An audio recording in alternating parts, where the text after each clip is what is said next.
Okay, so Anne, you have your daughter and your son living with you, Yes. and why are they living with you? Well, my son, he had spinal meningitis when he was little, and mentally he cannot, even though he can learn things that can be done repetitious, he's not really able to handle his life quite the way most people do.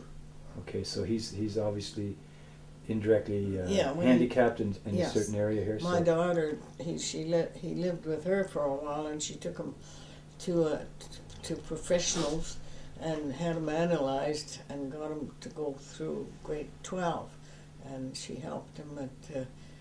It was a tough time, but at least he was able to function a lot better. okay, now your daughter, how come your daughter's living here at this time? Well, she was hospitalized in Saskatchewan, and they were going to put her in a care home, or they were charging almost $2,000 a month for just her being in this home, and she's decided that she wanted to be able to come out here and Be with her mom. get prayer and she asked also for prayer, and I knew right away that I had to get her out here, because she's you might say like in a trap. She would have been there probably the rest of her days if I had. Okay. So it was very difficult. Very pressing and very difficult. Yeah, it must have been Yeah. very overwhelming for you at your age It to was. go through all the legalities and It fine was. print to get her out of the hospital and get her home here with you.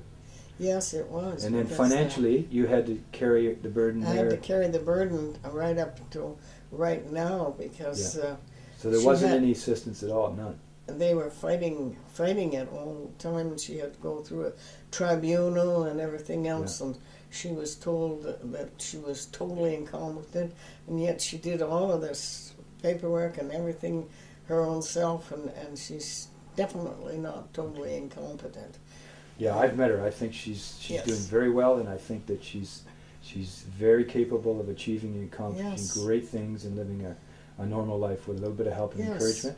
Now, financially, you've had to shoulder all the burdens and responsibility for your daughter, for your son, Yes. to keep this house warm, to keep the lights Yeah. on, to put food on the table. So you've pretty much been the caregiver and the provider for every need.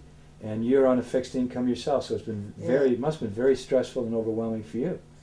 Well, I was fortunate enough to have a nephew that's a financial manager that has put me in the Manulife people, and they've helped me a lot to keep things balanced. Otherwise, I would have probably lost the property. Yeah.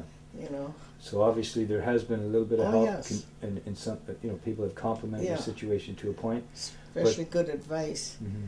But obviously, there's not enough steam in the engine to keep the vehicle No. moving here, and to keep No. things moving in the right direction. So that's why we need community care. That's why we need people to get involved, roll up their Amen. sleeves, open up their checkbook, or tradespeople to come in and to complement this family in this home, and to bring some quality change in this home and family, right? Amen. And this structure as well.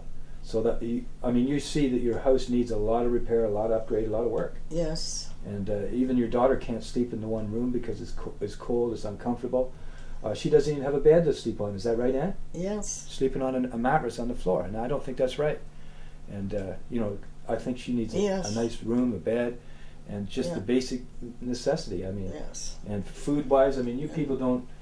Obviously, you're not eating steaks every day. You're just barely getting by with food been staples. very, very blessed as far as getting a lot of things given to us, and we do go to the food bank every other week. Yeah. And in order to keep things going here. So a little bit.